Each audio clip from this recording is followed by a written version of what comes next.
Shalom, selamat malam Bapak Ibu Saudara-saudariku yang dikasihi oleh Tuhan kita Yesus Kristus. Pada kesempatan malam ini saya perlu membagikan sebuah renungan kebenaran firman Tuhan yang cukup memberkati saya. Kiranya memberkati kita semua. Saya langsung saja dengan judul renungan yang saya ambil adalah menangkap visi dari Tuhan. Menangkap visi dari Tuhan. Kita membuka langsung saja di dalam Yosua pasal 14 ayat 16 dan ayat 19. Saya perlu membacakan untuk kita semua. Ayat 6, Bani Yehuda datang menghadap Yosua di Gilgal. Pada waktu itu berkatalah Kaleb bin Yefune, orang Kenas itu kepadanya, engkau tahu firman yang diucapkan Tuhan kepada Musa, abdi Allah itu, tentang aku dan tentang engkau di Kades Barnea. Ayat 9, pada waktu itu Musa bersumpah katanya, sesungguhnya tanah yang diinjak oleh kakimu itu akan menjadi milik pusakamu dan anak-anakmu sampai selama-lamanya. Sebab engkau telah mengikuti Tuhan Allahku dengan sepenuh hati. Amin. Puji nama Tuhan, Bapak Ibu. Di dalam firman Tuhan ini adalah Tuhan berfirman kepada Musa tentang menetapkan sebuah rancangannya yang akan digenapi, yang akan dimiliki oleh Kaleb. Bapak Ibu Saudara, hidup ini tanpa visi adalah seperti sebuah kapal yang berlayar tanpa tujuan.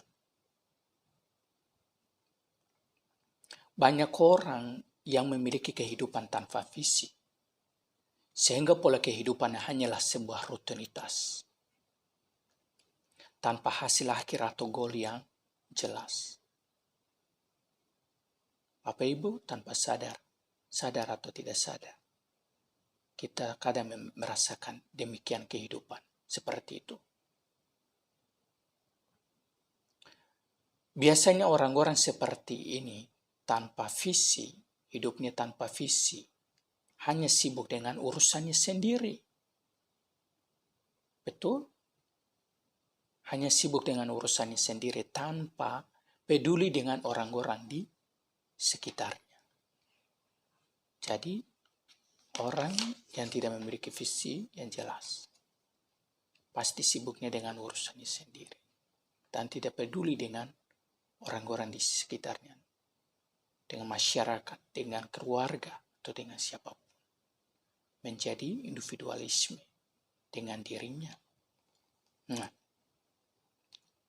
di dalam ayat yang telah kita bacakan di sini ada dua hal, ada dua macam visi yang kita perlu belajar. Yang pertama adalah kita akan mempelajari tentang visi yang ditangkap oleh Kaleb di dalam ayat yang telah kita bacakan. Yang kedua adalah visi yang ditangkap oleh Yeremia. Nanti kita akan lihat. Yang pertama, kita melihat visi yang ditangkap oleh Kaleb. Di dalam pasal 14 ayat 9 dan pasal 14 ayat 6 tadi, di sini kita melihat satu contoh dalam Alkitab tentang bagaimana Tuhan berikan visi, impian atau sesuatu yang harus diraih kepada seseorang. Dalam ayat ini dikatakan bahwa Tuhan telah berbicara kepada Musa bahwa Kaleb akan memiliki tanah Hebron.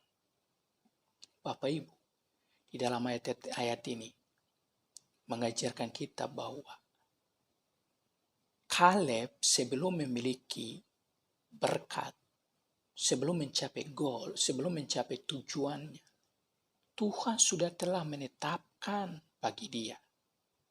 Terbukti di sini bahwa Tuhan sebelumnya sudah berfirman kepada Musa bahwa tanah Hebron akan menjadi milik pusaka Kaleb dan keturunannya untuk selama-lamanya.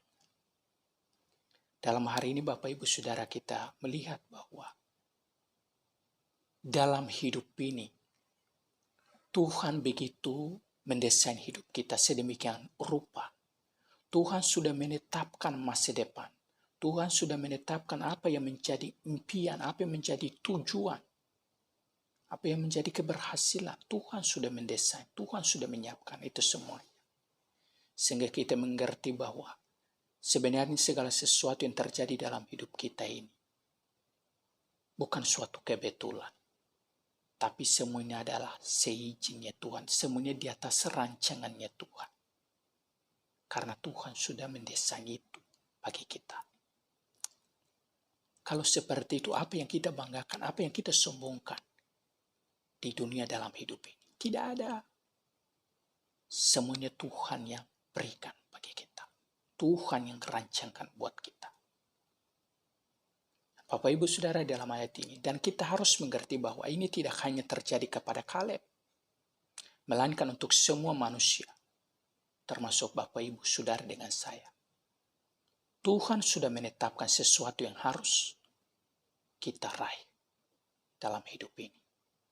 Impian, masa depan, keberhasilan, kesuksesan, itu adalah pemberian Tuhan. Semuanya adalah datang dari Tuhan.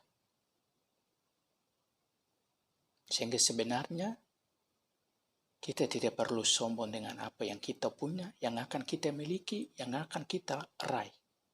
Tapi kita sadar bahwa ini adalah pemberian dari Tuhan.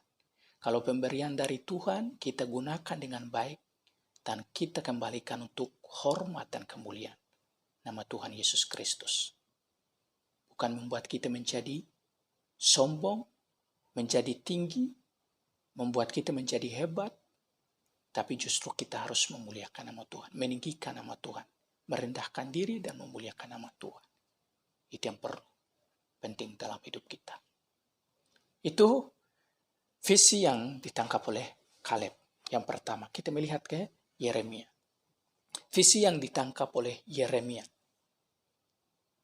Kita melihat bagaimana Tuhan memanggil Yeremia. Di dalam Yeremia 1 ayat 4-5 di situ dikatakan, firman Tuhan mengatakan, firman Tuhan datang kepadaku, bunyinya, sebelum aku membentuk engkau dalam rahim ibumu, aku telah mengenal engkau. Firman Tuhan mengatakan bahwa sebelum Tuhan membentuk Yeremia dalam rahim ibunya, dia telah mengenal engkau, berarti sudah mengenal dia sebelum dibentuk. Dan sebelum engkau keluar dari kandungan, aku telah menguduskan engkau. Aku telah menetapkan engkau menjadi nabi bagi bangsa-bangsa. Jadi Bapak Ibu Saudara di sini menunjukkan bahwa hidup ini sebelum kita lahir pun, firman Tuhan katakan, sebelum kita lahir pun Tuhan sudah menetapkan kita. Sebelumnya Tuhan sudah menyiapkan masa depan kita. Tuhan sudah menyiapkan keberhasilan kita. Apapun yang menjadi impian, apapun yang menjadi tujuan kita, Tuhan sudah menetapkan. Firman Tuhan katakan kepada Yeremia. Yeremia sebelum dilahirkan, sebelum Tuhan sudah rancangan semua, Tuhan sudah menyiapkan dia dengan tujuan menjadi nabi bagi bangsa-bangsa. Sehingga Bapak Ibu, jadi dalam hidup ini, visi yang sesungguhnya bukanlah sesuatu yang muncul dari keinginan kita. Muncul dari keinginan kita sendiri. Melainkan suatu tujuan yang datang dari Tuhan. Atau Tuhan sendiri yang memberikan kepada kita. Jadi ingat, visi yang sesungguhnya bukan datang dari keinginan kita sendiri. Tapi visi yang sesungguhnya adalah datang dari Tuhan sendiri. Dan Tuhan sendiri yang memberikan kepada kita. Kita semua mempunyai suatu tujuan atau goal yang Tuhan telah tetapkan untuk kita dapat meraihnya. Bagian kita adalah mencari Tuhan, mencari tahu kehendak Tuhan. Bagian kita adalah mencari tahu kehendak Tuhan.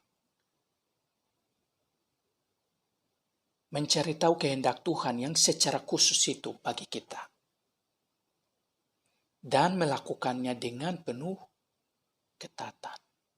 Itu adalah bagian kita.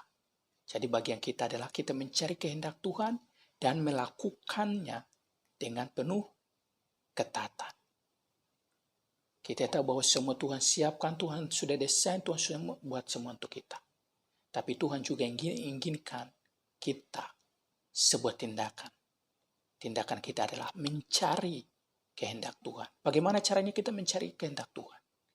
Hidup di dalam firman-Nya, lakukan firman Tuhan setiap hari, merenungkan firman Tuhan, berdoa minta Roh Kudus untuk menuntun kita agar kita mengerti kehendak Tuhan dalam hidup kita setiap hari. Sebagaimana dikatakan di dalam Efesus pasal 5 ayat 17 mengatakan, sebab itu janganlah kamu bodoh, tetapi usahakanlah supaya kamu mengerti kehendak Tuhan. Jadi ada usaha untuk kita mencari, mengerti kehendak Tuhan dalam kehidupan kita. Itu adalah tindakan kita untuk meresponi apa yang Tuhan siapkan, Tuhan inginkan, Tuhan janjikan dalam hidup kita. Jadi Bapak Ibu, Saudara, dalam renungan singkat ini mengajak kita, jangan kita sia-siakan waktu yang begitu berharga dalam kehidupan kita. Hanya karena kita mau mencari apa yang menjadi kehendak Tuhan dalam hidup kita. Nah, jadi kita mau untuk mencari Tuhan. Gunakan waktu-waktu yang ada untuk mencari tahu kehendak Tuhan. Apa yang Tuhan siapkan bagi saya? Apa yang Tuhan inginkan terjadi dalam hidup saya? Kita perlu mencari. Pada kesimpulan, ketahuilah Bapak Ibu Saudara, visi yang berasal dari Tuhan akan membuat kita bersuka cita. Itu karena kita memiliki fokus yang jelas. Dalam bekerja, dalam beraktivitas, belajar, kuliah, pelayanan, dan lain sebagainya. Akan membuat kita lebih giat. Karena kita memiliki tujuan hidup yang jelas. Kita mengerti kehendak Tuhan yang jelas dalam hidup kita.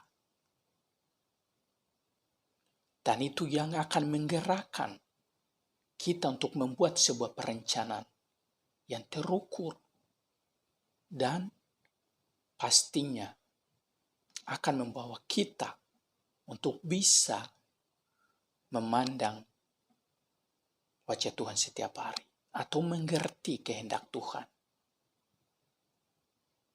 dalam kehidupan kita.